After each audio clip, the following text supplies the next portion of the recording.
اللہ تعالی نے اپنی قدرت سے فائدہ اٹھانے کے لیے انسانوں کو دین اسلام عطا فرمایا ہے۔ دین اسلام کیا ہے؟ زندگی کے وہ طریقے جب انسان ان طریقوں پر اپنی ساری زندگی کو لے آتا ہے وہ انسان اللہ کی قدرت سے فائدہ اٹھانے والا بن جاتا ہے۔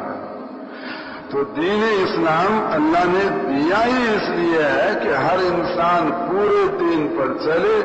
اور دنیا اور آخرت کی پوری کامیابیاں حاصل کرے۔ اب وہ دین پر چلنے کے لیے ملک اور مال کی شرط نہیں ہے، دین پر عمل کرنے کے لیے دل میں نور ہدایت کی شرط ہے۔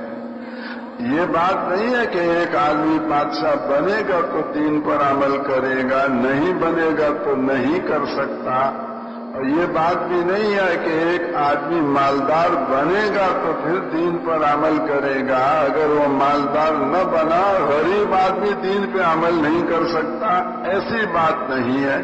مالدار بھی دین پہ عمل کر سکتا ہے، غریب بھی کر سکتا ہے، بادشاہ بھی کر سکتا ہے، جس کے پاس ایک بھی ہوتا نہیں وہ بھی اللہ کے دین پر عمل کر سکتا ہے۔ دین پر عمل کرنے کے لیے دل میں نور ہدایت کی شرط ہے، اور ہدایت جس انسان کو مل جائے گی وہ انسان پورے دین پر چلنے والا بنے گا۔ جو پورے دین پر چلنے والا بنے گا اس کو دنیا اور آخرت کی ساری کامیابیاں مل جائیں گی، اور اس کی مرنے کے بعد کی ساری ضرورتیں اللہ پوری فرما دیں گے۔ پورے دین پہ چلنے والا اللہ کی قدرت سے فائدہ اٹھانے والا بنے گا، پورے دین پہ چلے گا، اس کا دل بھی نورانی ہوگا، اس کا چہرہ بھی نورانی ہوگا، اس کی دعائیں بھی قبول ہوں گی، اس کی روزی میں برکت ہوگی، اس کی موت بڑی آسان ہوگی، اس کی قبر حد نظر تک کھول دی جائے گی، قیامت کا دن عرش کا سایہ پائے گا، اور حوض کوثر سے حضور صلی اللہ علیہ وسلم کے ہاتھوں وہ حوض کوثر کا پانی پیے گا، پل صراط کو بجلی کی طرح پار کر کے جنت میں پہنچ جائے گا، اور جنت اللہ کا مہمان خانہ، اللہ کا ہم نشین بن جائے گا، اور جنت میں جا کر اللہ تعالیٰ اس کا ابد الآباد تک اکرام فرماتے رہیں گے۔ اولئک فی جنات مکرمون۔ تو جو اللہ کی قدرت سے فائدہ اٹھانے والا بنے گا اس کے لیے ضروری ہے کہ اللہ کے دین پر چلنے والا بنے، اور اللہ کے دین پر چلنے کے لیے ضروری ہے کہ اس انسان کے دل میں نور ہدایت آ جائے۔ تو نور ہدایت کا ہر انسان کو مل جانا یہ اس کی سب سے بڑی ضرورت اور سب سے پہلی ضرورت، جس کی یہ ضرورت پوری ہو گئی اس کی ساری دنیا کی آخرت کی ساری ضرورتیں پوری ہو جائیں گی۔ جس کی یہ ضرورت پوری نہ ہوئی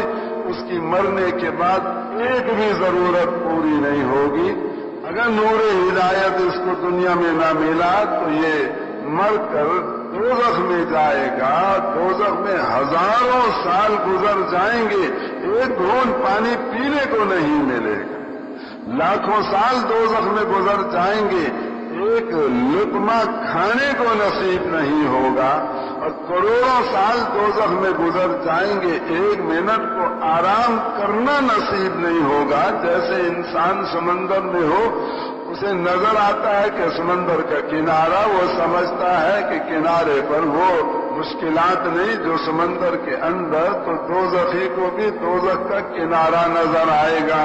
وہ یہ سمجھے گا کہ میں اس کنارے پہ اگر چلا گیا تو میری تکلیفیں کم ہو جائیں گی، کہے گا ہے باری تعالیٰ مجھے اجازت دے میں کنارے پہ چلا جاؤں، اللہ فرمائیں گے چلے جاؤ۔ جب وہ کنارے پر دوزخ کے پہنچے گا تو وہاں اس کو سانپ ملے گا اتنا لمبا جتنا لمبا دنیا میں کھجور کا درخت ہوتا، اور وہاں بچھو ہوگا اتنا بڑا جتنا بڑا دنیا میں خچر ہوتا، اور حشرات الارض کیڑے مکوڑے بہت سارے وہاں پر اس کو ملیں گے،